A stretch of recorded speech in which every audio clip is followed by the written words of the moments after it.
સુરતના નાસીનગર કથિત નકલી ડિમોલેશનનો કેસ અને કથિત નકલી ડિમોલેશનના વિરોધમાં કોંગ્રેસે ધરણા કર્યા। વેડ દરવાજા સ્થિત નાસીનગર ખાતે ધરણાનું આયોજન, કાર્યક્રમ અંગેની મંજૂરી ન મળતા માત્ર પ્રતિક ધરણા। સમગ્ર મુદ્દે કોંગ્રેસના નેતા તુષારભાઈ ચૌધરીના પ્રહાર, જણાવ્યું કે જવાબદાર અધિકારીઓ સામે કાર્યવાહી થવી જોઈએ। બિલ્ડરને ફાયદો કરાવવા અધિકારીઓએ ષડયંત્ર રચ્યું, અધિકારીઓ સામે કડકમાં કડક પગલાં લેવા જોઈએ।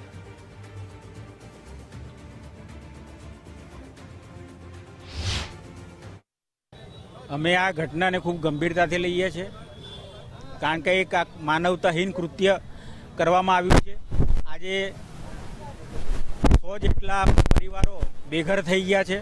એ લોકો આજે ક્યાં રહેવું, ક્યાં ઊંઘવું ને ક્યાં ખાવું એ પણ એના માટે પ્રશ્ન થઈ રહ્યો છે।